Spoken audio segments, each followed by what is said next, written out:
Hello and welcome back, dear students. Wish you all stay happy, healthy, and safe at home and do your studies regularly and properly. I'm Yojana Parak, and today we are going to start a new topic, that is chapter number 10, International Trade, for 11th standard from your Organization of Commerce and Management textbook. So, in this topic, first of all, let us understand what is international trade. Simple words, if I say, then international trade means trading beyond your boundaries of a country.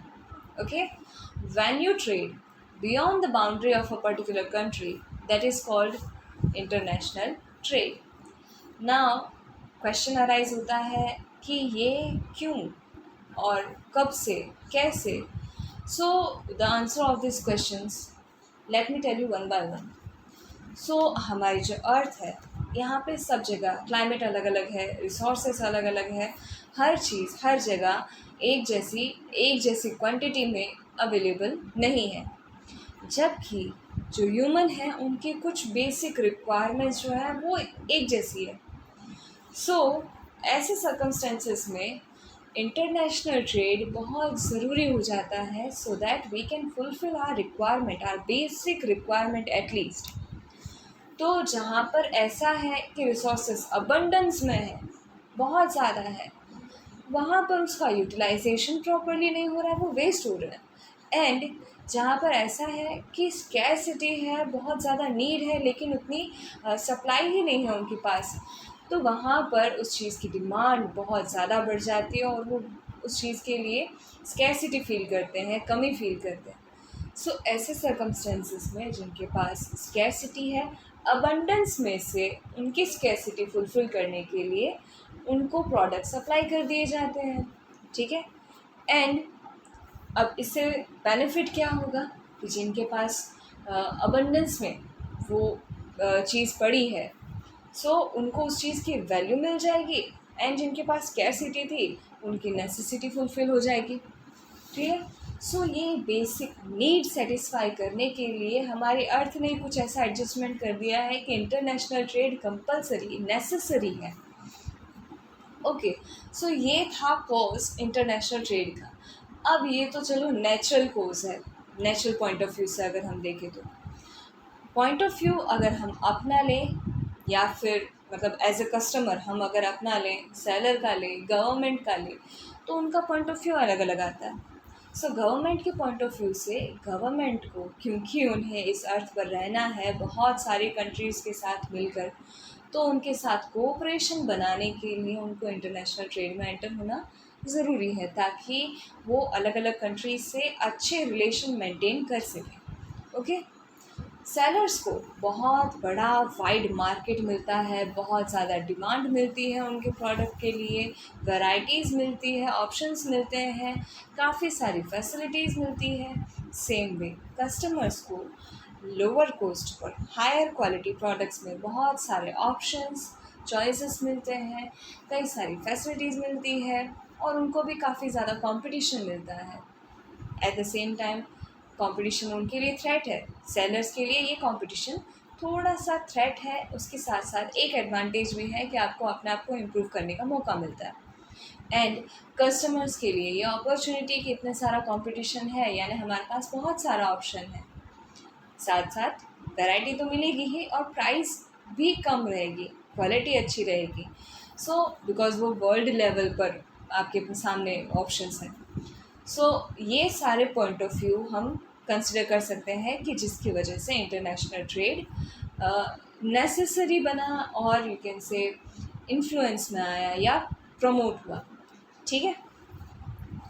International trade का reason, beginning या promotion, कैसे वो grow हुआ, ये तो हमने समझ लिया कि बेसिक नीड होती है सबकी, जो हर एक जगह पर उतनी सप्लाई नहीं होती, तो वो चीज़ को कंपनसेट करने के लिए इंटरनेशनल ट्रेड ज़रूरी है.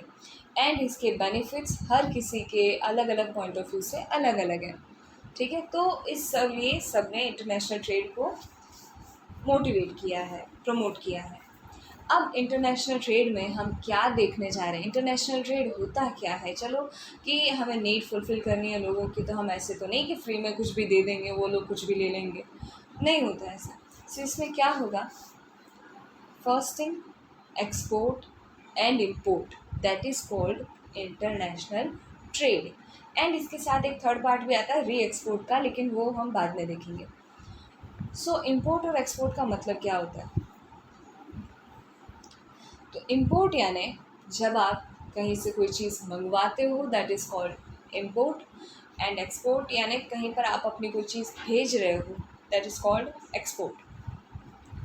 इंटरनेशनल ट्रेड के टर्म्स में when you bring something or when you demand for something beyond your boundary of a country, so that is called import। जब आप अपनी कंट्री की बाउंड्री से बियॉन्ड जाकर किसी चीज़ की डिमांड कर रहे हैं, किसी चीज़ की सप्लाई को मंगवा रहे हैं, that is called import. And जब आपके पास सरप्लस में, अबंडेंस में किसी चीज़ की सप्लाई है एंड आप उसको रेडी करके कहीं पर भेज रहे हो बियॉन्ड योर कंट्री बाउंड्री, सो उसे कहते हैं एक्सपोर्ट। यानी आप अपनी कंट्री के बाहर किसी और कंट्री को अपने प्रोडक्ट सेल कर रहे हैं, दैट इज़ एक्सपोर्ट। एंड अगर आप परचेज कर रहे हैं अपनी कंट्री के बाहर से, दैट इज़ कॉल्ड इम्पोर्ट। अब वो ऐसे कोई चीज़ तो इम्पोर्ट या एक्सपोर्ट करेंगे नहीं, तो उसके लिए क्या रिक्वायरमेंट्स है या क्या चीज़ें ध्यान में रखने जैसी है, let us see that. So import करने के लिए जो चीज़ आपकी नेसेसिटी में आती है एंड उस चीज़ की अगर आपके पास सप्लाई नहीं है, या फिर वो चीज़ आपको बहुत कॉस्टली पड़ती है, या फिर ऐसा है कि आपको मॉडर्न टेक्नोलॉजी के साथ अपग्रेड होना है, अपना और इम्प्रूवमेंट करना है, सो ऐसे सर्कमस्टेंसेस में हम इंपोर्ट करते हैं, जब हमें लगता है कि इंपोर्ट हमारे लिए नेसेसरी है। इंपोर्ट में क्या होगा कि जब आप इंपोर्ट करोगे तो आपका एक्सपेंस होगा फॉरेन करेंसी में, ठीक है। एंड कीप इन माइंड कि foreign currency every time change होती रहती है according to the economical condition of that particular country, ठीक है। एंड जब आप एक्सपोर्ट करते हो, यानी आपके पास जो प्रोडक्ट है उसे आप सेल करते हो, तो वो सिर्फ ऐसे ही प्रोडक्ट सेल किए जाते हैं जब वो प्रोडक्ट आपके पास अबंडेंस में है, एक्स्ट्रा में है, जिसकी रिक्वायरमेंट आपकी कंट्री में फुलफ़िल हो रही है, उसके बाद भी बचता है, तो उसको आप एक्सपोर्ट करोगे। उसकी क्वालिटी अच्छी होनी चाहिए, बिकॉज अपनी कंट्री का नाम नहीं ख़राब होना चाहिए जब आप एक्सपोर्ट करो, चाइना जैसा नहीं होना चाहिए। सो एक्सपोर्ट में एक तो क्वालिटी ध्यान में रखी जाती है, एंड जो चीज़ आप एक्सपोर्ट कर रहे हो वो ऐसी होनी चाहिए कि आपकी खुद की कंट्री में उसकी स्कैरसिटी नहीं हो, तो आप उसको एक्सपोर्ट करो। वरना ऐसा होगा कि यहाँ पर तो हमें कमी हो रही है और वो बाहर जाके उसकी सप्लाई प्रोवाइड कर रहे हैं, ऐसा नहीं होना चाहिए। सो इम्पोर्ट में जिस चीज़ की नेसेसिटी है, जिस चीज़ की स्कैरसिटी है, जिस चीज़ की नीड है, वो चीज़ें मंगवाई जाती है, परचेज़ की जाती है। एंड एक्सपोर्ट में जो चीज़ अबंडेंस में है, एक्स्ट्रा में है, वो प्रोडक्ट सेल किए जाते हैं, that is called import and export. और ये इसके कुछ छोटी मोटी कंडीशन है, ठीक है। और वाइडली इसको करने जाए तो बहुत बड़ा कॉन्सेप्ट है, बट शॉर्ट में आप इतना समझ सकते हैं। सो ये तो था ओवरऑल स्मॉल कॉन्सेप्ट ब्रीफ में जो मैं आपको बता सकती हूँ इंटरनेशनल ट्रेड के बारे में। अब हम थोड़ा चैप्टर की तरफ बढ़ते हैं। सबसे पहले इंट्रोडक्शन। तो इंट्रोडक्शन में हम देखेंगे कि इंटरनेशनल ट्रेड का यूज़ क्या है, रीज़न क्या है, कोज क्या है, किस तरह से ये बिगनिंग हुई, जो मैंने अभी आपको बताया कि international trade because of earth पर सर्कमस्टेंसेस हर एक जगह पर एक जैसे नहीं है, सो एक दूसरे की रिक्वायरमेंट को फुलफ़िल करने के लिए और रिसोर्सेज का ऑप्टिमम यूज़ करने के लिए इंटरनेशनल ट्रेड एग्जिस्टेंस में आया, ठीक है। इंटरनेशनल ट्रेड में तीन चीज़ें होती है, import, export and re export. री एक्सपोर्ट यानी आपने कहीं और से एक्सपोर्ट की हुई चीज़ में थोड़ा बहुत मॉडिफिकेशन करके वापस से एक्सपोर्ट कर दिया है, कंज्यूम नहीं किया, ठीक है। वो थर्ड पार्टी जब एक बार एक्सपोर्ट हुआ प्रोडक्ट दोबारा एक्सपोर्ट होता है किसी और कंट्री में, तब वो थर्ड पार्टी उसको कंज्यूम करेगी, ठीक है। दैट इज़ कॉल्ड री एक्सपोर्ट, बट वो कॉन्सेप्ट हम बाद में देखेंगे, अभी हमारा फोकस इम्पोर्ट एंड एक्सपोर्ट पर है, okay. So international trade that means कि आप अपनी कंट्री के बियॉन्ड, अपनी कंट्री की बाउंड्री के बियॉन्ड जाकर प्रोडक्ट को परचेज या सेल करते हैं किसी और कंट्री से, ठीक है। एंड इसमें अगर आप परचेज करते हो दैट इज़ कॉल्ड इम्पोर्ट, और अगर आप सेल कर रहे हो दैट इज़ कॉल्ड एक्सपोर्ट। अब इसमें कुछ इम्पॉर्टेंस, कुछ रूल्स रेगुलेशन, मेथड, प्रोसीजर्स, कुछ बेनिफिट्स ये भी प्रोवाइड किए जाते हैं या इसके साथ रिलेटेड है, सो वो हम इस चैप्टर में देखने वाले हैं। सो इंट्रोडक्शन तो हो गया, now let us move to the meaning of international trade, then we will move to the types of international trade, benefits of international trade, then we will see the import and export। in that we are going to see कि export procedure क्या होता है, import procedure क्या होता है, and import और export procedure के कुछ बेनिफिट्स या rules regulation limitation that we are going to see in this chapter. Okay, now let's move to the meaning. So according to Thomas, what is the meaning of international trade? It is exchange of the products of one country with the another country, means foreign trade। आप एक country का product दूसरी country के product के साथ exchange कर रहे हो तो उसे कहते हैं फॉरेन ट्रेड। यहाँ से आप प्रोडक्ट भेजोगे, वहाँ से वो पैसे भेजेंगे, या फिर यहाँ से आप किसी एक प्रोडक्ट को भेजते हो, वो किसी और प्रोडक्ट को भेजेंगे। सो या तो प्रोडक्ट टू प्रोडक्ट एक्सचेंज होगा, प्रोडक्ट टू सर्विस एक्सचेंज होगा, सर्विस टू प्रोडक्ट एक्सचेंज होगा, सर्विस टू सर्विस एक्सचेंज होगा, या फिर प्रोडक्ट और सर्विस का मनी के साथ एक्सचेंज होगा। ओके, सो अल्टीमेटली एक्सचेंज होगा। ओके, सो अगर आप एक कंट्री दूसरी कंट्री के साथ एक्सचेंज करती है प्रोडक्ट सर्विस मनी का, that is called foreign trade according to Thomas. Simple terms में बोलो तो आपकी कंट्री की बाउंड्री के बियॉन्ड अगर आप ट्रेड करते हो किसी अदर कंट्री के साथ, that is called foreign trade. Now international trade या फॉरेन ट्रेड का इम्पोर्टेंस क्या है, इसका क्या वैल्यू है, क्या बेनिफिट्स है, क्या रीज़न है, क्या रिक्वायरमेंट है, that we are going to see. ठीक है, फर्स्ट बेनिफिट है benefit of division of labour and specialisation. Keep in mind कि हम अलग अलग पॉइंट ऑफ व्यू से ये अलग अलग इंपॉर्टेंस देखने वाले हैं। सो वन बाय वन हम लगभग सबका पॉइंट ऑफ व्यू कवर करेंगे, गवर्नमेंट का हो, कस्टमर्स का हो, सेलर्स का हो, नेचर का हो, सब। सो फर्स्ट थिंग है benefit of division of labour and specialisation. हमें पता है कि चीन पॉपुलेशन में नंबर 1 पर है और इंडिया सेकंड पर। बाकी सारी कंट्रीज़ में पॉपुलेशन कम है लेकिन वो डेवलप्ड है। अब वहाँ पर डेवलपमेंट कंटिन्यू रखने के लिए उनको थोड़ी और लेबर की ज़रूरत पड़ती है। यहाँ पर हमारा लेबर एक्स्ट्रा में पड़ा है हमारे पास, लेकिन उसके लिए उतनी एम्प्लॉयमेंट नहीं है। तो ऐसे सर्कमस्टेंसेस में यहाँ पर जो लोग हैं, जो पीपल हैं, उनको नौकरी की ज़रूरत है, और वहाँ पर उनके पास नौकरियाँ हैं वर्कर्स की, या उसमें ज्वाइन होने के लिए एम्प्लॉयज़ की ज़रूरत है। सो अगर आप इंटरनेशनल ट्रेड में एंटर होते हैं तो यहाँ से लेबर डेवलप्ड कंट्रीज़ या जहाँ पर भी रिक्वायरमेंट है वहाँ सेंड किया जा सकता है। एंड वहाँ का जो स्पेशलाइजेशन है, यानी स्पेशलाइजेशन किसी भी टर्म्स में, टेक्नोलॉजी में या कोई भी फील्ड में, मैनेजमेंट में, तो वो हम एक्वायर कर सकते हैं। ठीक है, सो प्रॉपरली डिवीजन लेबर और स्पेशलाइजेशन का पॉसिबल है थ्रू इंटरनेशनल ट्रेड, कि जहाँ पर जिस चीज़ की रिक्वायरमेंट है वहाँ पर वो चीज़ पहुँचाई जा सकती है, या जो चीज़ अबंडेंस में है उसका वैल्यू यूटिलाइज़ किया जा सकता है। फर्स्ट बेनिफिट ये है कि लेबर का और स्पेशलाइजेशन का बेनिफिट हमें मिल सकता है through international trade.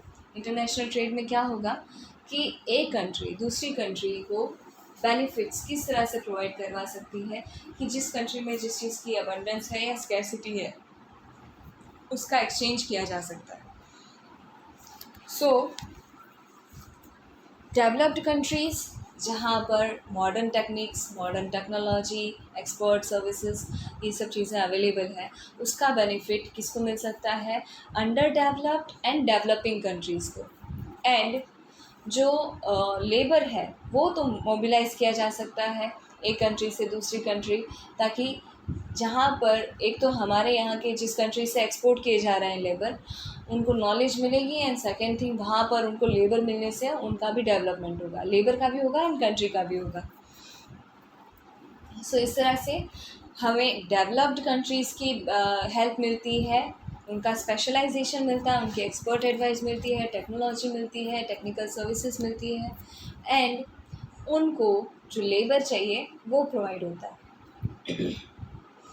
So first benefit ये है कि लेबर का और उनके expert knowledge, specialisation, technical service का प्रॉपर डिवीज़न हो सकता है, जहाँ पर उसकी रिक्वायरमेंट है वहाँ वो चीज़ पहुँचाई जा सकती है, ताकि ओवरऑल सबका अपलिफ्टमेंट हो, स्टैंडर्ड ग्रो हो। Next is development of under developed countries. Under developed countries ऐसी होती है जहाँ पर बहुत ज़्यादा वो वीक कंडीशन में है, पुअर कंडीशन में है, और उनको बाकी सारी कंट्रीज़ से मैच करने में अभी बहुत टाइम लग जाएगा। तो ऐसी कंट्रीज़ को थोड़ा अपलिफ्ट करने के लिए जो डेवलपिंग कंट्रीज़ है या डेवलप्ड कंट्रीज़ है वो हेल्प कर सकती है। वो कोई भी तरह की हेल्प हो सकती है, भले उनको मटेरियल भेजे, रॉ मटेरियल भेजे, या टेक्नोलॉजी भेजे, या लेबर भेजे, या फिर स्पेशलाइज्ड नॉलेज भेजे, या फिर फाइनेंशियल हेल्प करे। तो किसी भी तरह की वो हेल्प हो सकती है जो डेवलपिंग कंट्रीज़ या developed countries under developed countries के लिए कर सकती है। ठीक है, सो दैट उनका अपलिफ्टमेंट होगा और इनको उसकी वैल्यू मिलेगी। एंड ओवरऑल हम ये बिलीव करते हैं कि वसुधैव कुटुंबकम, यानी पूरी अर्थ हमारी एक फैमिली है, तो पूरी फैमिली एक साथ मिलकर रहनी चाहिए, सब लोग एक साथ ग्रो होने चाहिए। इस मोटिव के साथ एक कंट्री दूसरी कंट्री की हेल्प करती है। इसका एक अच्छा एग्जांपल अगर मैं दूं, तो कई बार ऐसा होता है कि कैलामिटीज़ आती है, तब कई सारी कंट्रीज़ सामने से आकर ऐसी कंट्रीज़ जो नीड में है उनकी हेल्प करती है, बिना किसी सेल्फिश कोज के। इससे उनके रिलेशन भी इम्प्रूव होते हैं, एंड साथ साथ कि अगर दूसरी कंट्री का अपलिफ्टमेंट होता है जिसमें हमारा कुछ नहीं बिगड़ रहा है, दैट इज़ गुड। सो इस तरह के रिलेशन मेंटेन किए जाते हैं एक कंट्री के दूसरी कंट्री के साथ, कि कभी अगर हमें इस कंट्री की रिक्वायरमेंट हुई, सो ये बेनिफिट हम ले सकते हैं उनकी हेल्प करके। ओके, ये पॉइंट हमारा आगे वापस आने भी वाला है। सो अभी हम शॉर्ट में इस पॉइंट को देखते हैं। Development of under developed countries possible है by mobilization of resources and services from developing countries and developed countries to under developed countries, so their living standard can be uplifted. Next one is maximum utilization of resources. ये point बहुत important है in international trade according to the point of view of nature. So nature सबके लिए एक जैसा नहीं है, कहीं पर ड्राई है, कहीं पर वेट है, कहीं पर सनी है, तो कहीं पर विंटर है, कहीं पर समर है। सो ये वेदर हो या जो अर्थ की कंडीशन है, सब जगह अलग अलग है, और जो बेसिक रिक्वायरमेंट है ऑफ ह्यूमन वो सबकी कॉमन है। वो ग्रीनरी हो, oxygen, plantation, crops, food, water, growth, development, ये सबकी रिक्वायरमेंट है।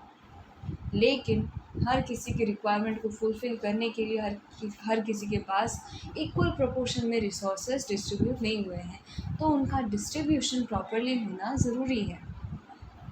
ओके, सो ये तो बेसिक चीज़ है जो हर कोई समझता है।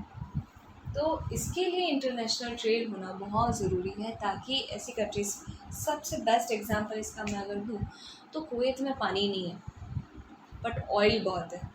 हमारे यहाँ पर पेट्रोल के दाम बहुत ऊपर जा रहे हैं, लेकिन पानी वेस्ट हो रहा है। सो यहाँ पर हम ऐसा बोल सकते हैं कि पानी हमारे पास अबंडेंस में है, लेकिन पेट्रोल या ऑयल की स्कैरसिटी है। कुवैत में ऑयल अबंडेंस में है, वाटर की स्कैरसिटी है। सो यहाँ से वाटर सप्लाई हो रहा है और वहाँ से ऑयल सप्लाई किया जा रहा है। तो इस तरह से फॉरेन ट्रेड पॉसिबल है, और फॉरेन ट्रेड रिक्वायर्ड है to utilize the resources and to fulfill the scarcity. सो इस तरह से जो नेचुरल रिसोर्सेस है उसका प्रॉपर यूटिलाइजेशन करके सबके नेसेसिटी को भी फुलफ़िल किया जा सकता है एंड उन रिसोर्सेज की वैल्यू भी एक्वायर की जा सकती है। Okay, next point is development of auxiliary services. Okay, जब इंटरनेशनल ट्रेड डेवलप होगा तो ट्रेड के साथ ऑक्सिलरी सर्विसेज का भी डेवलपमेंट होगा। तो ये ऑक्सिलरी सर्विसेज का डेवलपमेंट करने के लिए भी इंटरनेशनल ट्रेड होना ज़रूरी है। सो ये एक बेनिफिट है जो इंटरनेशनल ट्रेड के साथ सप्लीमेंट्री मिलता है। Auxiliary services includes banking service, insurance service, communication service, transportation service and many other. उसमें आप वेयर हाउस ले लो, बहुत सारे हैं, ठीक है। सो ये जो ऑक्सिलरी सर्विसेज है ये ट्रेड को हेल्प करती है ताकि वो safely and most possible way में, इफ़ेक्टिव वे में सक्सेसफुली डन हो सके ट्रेड, ठीक है। सो ट्रेड जब डेवलप होता है तो उसके साथ साथ ऑक्सिलरी सर्विसेज का भी डेवलपमेंट होता है। तो इसके लिए भी ट्रेड का डेवलप होना इंटरनेशनल लेवल पर बहुत ज़रूरी है, इम्पोर्टेंस रखता है। जैसे कि अभी रिसेंटली में ये न्यूज़ आई थी कि इंश्योरेंस कंपनी का डेवलपमेंट करने के लिए 75% तक फॉरेन इन्वेस्टमेंट अलाउ कर दिया है इंश्योरेंस कंपनीज़ में, ताकि फॉरेन कंट्रीज़ में जो इंश्योरेंस को लेकर पॉलिसीज़ चलती है उसका बेनिफिट हमारी कंट्रीज़ को भी मिले एंड फॉरेन इन्वेस्टमेंट भी मिले, ताकि हमारी कंट्री की इकोनॉमी थोड़ी जो अभी अनस्टेबल हो गई है वो स्टेबल हो। सो इस तरह से ट्रेड के साथ साथ ये ऑक्सिलरी सर्विसेज भी डेवलप होती है। Next is to maintain price stability. अभी जैसे मैंने आपको बताया कि कुछ कंट्रीज़ में स्कैर्सिटी है, कुछ कंट्रीज़ में अबंडेंस है। जहाँ अबंडेंस है वहाँ पर उसकी वैल्यू ही नहीं गिनी जाती है और वो वेस्ट होता है, और जहाँ पर स्कैर्सिटी है वहाँ पर उसकी इतनी ज़्यादा डिमांड है कि लोग उसकी वैल्यू बहुत ज़्यादा हाई देने को तैयार है, लेकिन वो चीज़ उनको मिलती नहीं है। जैसे अभी इसका मैंने बेस्ट एग्जाम्पल आपको दिया, कुवैत में वाटर की स्कैर्सिटी और हमारे यहाँ पर पेट्रोल की स्कैर्सिटी। तो और हमारे यहाँ पर वाटर का अबंडेंट सप्लाई और कुवैत में ऑयल का अबंडेंट सप्लाई। वहाँ पर पेट्रोल की कीमत बहुत कम है और यहाँ पर पानी की कीमत बहुत कम है। सो ऐसी सर्कमस्टेंसेस में प्राइस को स्टेबल करने के लिए इंटरनेशनल ट्रेड हेल्पफुल है। किस तरह से जो यहाँ पर जिस चीज़ की स्कैर्सिटी है, अगर वो चीज़ प्रोवाइड हो जाएगी तो उसकी डिमांड फुलफ़िल हो सकती है एंड डिमांड फुलफ़िल होगी तो प्राइस भी लेवल में आ जाएगी। सो जैसे कि फॉर एग्ज़ाम्पल इफ़ आई से कि एक पर्सन को एक मंथ में 300 लीटर ऑफ पेट्रोल की रिक्वायरमेंट है, लेकिन वहाँ पर सप्लाई ओनली 100 लीटर की है, तो वो उसको मैनेज करने के लिए और वो 100 लीटर एक्वायर करने के लिए वो कोई भी कीमत देने को तैयार है। तो ऐसे सर्कमस्टेंसेस में क्योंकि उसकी स्कैर्सिटी है और डिमांड ज़्यादा है, इसलिए वो उसकी कोई भी प्राइस देने को तैयार हो जाएगा, ठीक है। तो उसके लिए डिमांड रेज़ होगी, डिमांड के साथ, ये तो आपने इकोनॉमिक्स में पढ़ा होगा, डिमांड के साथ उसकी प्राइस भी रेज़ होती है। लेकिन अगर उसी चीज़ की सप्लाई डिमांड के बराबर हो तो प्राइस भी स्टेबल हो जाती है, बिकॉज कंपटीशन आ जाता है, और अगर हमारे पास उतनी सप्लाई है तो हम उसकी उतनी ज़्यादा डिमांड नहीं करेंगे, उसके लिए अफोर्डेबल एंड ऑप्टिमम प्राइस ही देंगे, राइट। तो इस तरह से जहाँ पर चीज़ों की स्कैर्सिटी है वहाँ पर वो रिसोर्सेज या वो चीज़ें प्रोवाइड करवाने से उन कंट्रीज़ में जहाँ पर डिमांड हाई हो रही है, हाइक हो रहा है, वो मेंटेन हो जाएगा सप्लाई प्रोवाइड होने से, और उनकी जो प्राइस फ्लक्चुएशन है, जो प्राइस राइज हो रहा है, वो लेवल पर आ जाएगा। एंड जिन कंट्रीज़ में वो रिसोर्सेस वेस्ट हो रहे हैं, अबंडेंस में पड़े हैं, उसका प्रॉपर यूटिलाइजेशन नहीं हो रहा है, जब उसका एक्सपोर्ट होगा तो यहाँ पर भी वो रिसोर्सेज उतनी ही क्वांटिटी में अवेलेबल होंगे जितनी उसकी नीड है, तो वेस्टेज नहीं होगा। एंड यहाँ पर भी जो उसकी वैल्यू लो हो गई थी, बिकॉज अब उसकी सप्लाई लेवल में आ गई है, तो उसकी वैल्यू इंक्रीज़ हो जाएगी। ओके, तो इस तरह से प्राइस स्टेबिलिटी मेंटेन की जाती है through international trade by doing the exchange of goods and services and resources. Next is development of high standard of living. High standard of living कैसे पॉसिबल है? तो मैंने आपको बताया कि 3 स्टेजेस होती हैं हर कंट्री के। एक तो होता है अंडर डेवलप्ड, एक होता है डेवलपिंग एंड एक होता है डेवलप्ड। अमेरिका आता है डेवलप्ड में, इंडिया आता है डेवलपिंग में एंड अफ्रीका आता है अंडर डेवलपिंग। ऐसी कंट्रीज़ जो है जो अभी तक डेवलप नहीं हुई है और उनको अभी बहुत ज़्यादा डेवलपमेंट की ज़रूरत है, उसके लिए उनको बहुत ज़्यादा resources, technical service, expert service, इन सब की ज़रूरत है। जो डेवलपिंग कंट्रीज़ है या डेवलप्ड कंट्रीज़ है वो उनको हेल्प प्रोवाइड करते हैं। इससे बदले में डेवलपिंग और डेवलप्ड कंट्रीज़ को उसकी वैल्यू मिलती है, जिससे वो भी ग्रो करते हैं और इनको जो सर्विसेज चाहिए या जो रिसोर्सेज चाहिए वो मिलने से इनका भी जो रिक्वायरमेंट है वो फुलफ़िल होता है और इनका लिविंग स्टैंडर्ड अपलिफ्ट होता है। इस तरह से हर जो प्रोवाइडर है, एक्सपोर्टर है, उसका भी बेनिफिट है और जो इम्पोर्टर है उसकी नेसेसिटी फुलफ़िल होने से उसका भी बेनिफिट है। तो दोनों का ही लिविंग स्टैंडर्ड अपग्रेड होता है। Next is exchange of culture, fashion and knowledge. Okay, culture, fashion and knowledge, इसका मैं अगर आपको एग्जांपल दूँ, हमारे बॉलीवुड में ये बहुत होता है। फ़ॉरेन से हम मूवीज़ कॉपी करते हैं, कई बार सॉन्ग्स कॉपी किए जाते हैं। तो इस तरह से हम उनका ट्रेड या उनका जो ट्रेंड है या उनका कल्चर है अडॉप्ट कर रहे हैं। अभी तो वेस्टर्न स्टाइल कपड़े भी पहनते हैं हम। एंड यहाँ से इंडिया की तरफ से फ़ॉरेन का जो मतलब इंडिया का कल्चर फ़ॉरेन में किस तरह से डेवलप हो रहा है, तो इसका बेस्ट एग्जांपल है जेठालाल, कि फॉरेनर्स यहाँ पर आकर कच्छी सीख रहे हैं, गरबा सीख रहे हैं। इस तरह से जब ट्रेड होता है एंड ट्रेड के साथ साथ कुछ सर्विसेज एक्सचेंज होते हैं, ऑक्सिलरी सर्विसेज जो ट्रेड के साथ होती है वो एक्सचेंज की जाती है, रिसोर्सेज एक्सचेंज किए जाते हैं। तो इस तरह से एक कंट्री का कल्चर दूसरी कंट्री में पहुंचता है, दूसरी कंट्री के ट्रेंड एक कंट्री में पहुंचते हैं इम्पोर्ट एक्सपोर्ट के साथ साथ। नेसेसरीली ये चीज़ नहीं होती है बट वो अल्टीमेटली बेनिफिट उसका मिल जाता है। एंड नॉलेज भी एक कंट्री की दूसरी कंट्री को प्रोवाइड की जाती है। ठीक है, इस तरह से इंटरनेशनल ट्रेड के साथ साथ आप अपना कल्चर, अपना जो ट्रेंड है, अपना जो फैशन है वो दूसरी कंट्रीज़ में भी इंट्रोड्यूस कर सकते हो। ओके, जैसे कि फॉरेनर्स को भरतनाट्यम सिखाना, गरबा सिखाना एंड यहाँ पर pizza banana. Okay, next is helpful in calamities. Calamities यानी जब कोई नेचुरली थिंग ऐसी होती है जो अनप्रिडिक्टेबल है और सब कुछ डैमेज कर देता है, डिवास्टेशन होता है। ऐसी कंडीशन में अनएक्सपेक्टेडली जब ऐसी कोई चीज़ होती है जो सब कुछ डिस्ट्रॉय कर दे, तो गवर्नमेंट के लिए अपनी इकोनॉमी को स्टेबल रखना बहुत मुश्किल हो जाता है। ऐसी सिचुएशन में उनको beyond the boundary of country help लेनी पड़ती है, यानी अदर कंट्रीज से हेल्प लेनी पड़ती है, अदर कंट्रीज़ की गवर्नमेंट से हेल्प लेनी पड़ती है, या कोई वॉल्यूंटरीली अपनी हेल्प दे तो वो भी उनके लिए अच्छा है।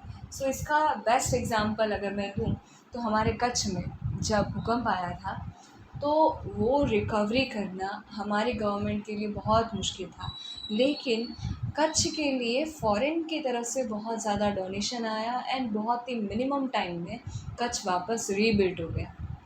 इसी तरह से इंडिया ने भी कई सारी कंट्रीज़ को इस तरह की हेल्प प्रोवाइड की है। अफ्रीका में भी हुआ था। देन ऐसी कई सारी कंट्रीज़ है, इसका एक एग्ज़ाम्पल पाकिस्तान भी है। ऐसी कई सारी कंट्रीज़ हैं जहाँ पर कैलामिटीज़ आती है, देन उस कंट्री की इकोनॉमी के लिए वो चीज़ हैंडल करना बहुत मुश्किल हो जाता है। ऐसी सिचुएशन में उनकी इकोनॉमी को स्टेबल करने के लिए और उनके ग्रोथ के लिए वर्ल्ड बैंक हो या other countries intentionally without any selfish reason voluntarily दूसरी कंट्रीज़ की हेल्प करती हैं। तो इस तरह से इंटरनेशनल ट्रेड जो है वो एक कंट्री से दूसरी कंट्री को प्रोवाइड किया जाता है, ताकि ऐसी सिचुएशन में जब उनके कंट्रोल में कुछ नहीं है उनको थोड़ा स्टेबल बनाने के लिए उनकी हेल्प की जा सकती है। यहाँ पर बिकॉज हम ट्रेड के बारे में बात करें तो हम डोनेशन को एक बार कंसिडर नहीं करते हैं, बट वर्ल्ड बैंक की तरफ से जो उनको अमाउंट दी जाती है फॉर दैट इकोनॉमिक स्टेबलनेस, तो उसको हम कंसिडर कर सकते हैं कि कैलामिटीज़ के टाइम पर इस तरह का लोन वर्ल्ड बैंक की तरफ से दिया जाता है तो वर्ल्ड बैंक को उसका इंटरेस्ट एंड बाद में रीपेमेंट ऑफ द कैपिटल मिल जाता है, और हमें जब रिक्वायरमेंट है उस टाइम पर वो कैपिटल मिल जाती है, ताकि जो ग्रोथ हमें करना है या जो मैनेजमेंट करना है डिवास्टेशन के बाद में, डैमेज के बाद में, जो इकोनॉमी को स्टेबल करना है वो पॉसिबल हो सके। Next is world as a market. ये अगर आप पॉइंट ऑफ व्यू देखो सेलर और कस्टमर का, तो उसके हिसाब से कस्टमर्स को बहुत बड़े वाइड रेंज में ऑप्शंस मिलते हैं, एंड वो भी best quality with cheaper price, जहाँ पर रिसोर्सेस इजीली चीप कॉस्ट पर अवेलेबल होंगे और वो प्रॉपर क्वालिटी मेंटेन रख सकते हैं। तो ऐसे अलग अलग कंट्रीज से अलग अलग प्रोडक्ट्स का वेरिएशन, उनको ऑप्शंस मिलते हैं, चॉइसेस मिलती हैं कस्टमर्स को, कंज्यूमर्स को। एंड तो कंज्यूमर्स के लिए मार्केट वाइड होने से ऑप्शंस बढ़ जाते हैं, एंड उनको बेस्ट क्वालिटी चीपर प्राइस पर प्रोडक्ट अवेलेबल हो जाता है। एंड सेलर के लिए वर्ल्ड लेवल पर डिमांड अवेलेबल होती है, साथ साथ उनको टेक्नोलॉजी में या ट्रेंड में, फैशन में क्या चेंज हो रहा है उसका भी नॉलेज मिलता है।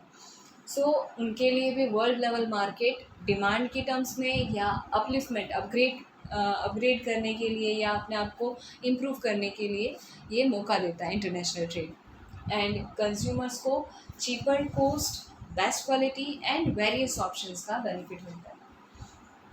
सो इस तरह से international trade according to the point of view of nature, government, then seller, consumer, सबके लिए हेल्पफुल है, बेनिफिशियल है, इम्पॉर्टेंट है एंड नेसेसरी भी है। So these were the importance, benefits, reason, causes, necessity of international trade. Now this was our first topic that we have completed, and remaining topics of import, export, that we will see in our next video. So here with the first point we are ending this video, and in our next video we will see about import and export procedures, government benefits, facilities provided, and what are the government policies regarding international trade. So that we will see in our upcoming videos. Here I hope that after this explanation this topic is somewhat clear to you and you are able to understand about this topic, and I hope that this video would be useful for you and you might have liked it. So here I complete this video, and now we will meet in our next video. Till then, take care of yourself, be safe, and keep on learning. Thanks for being with me. See you.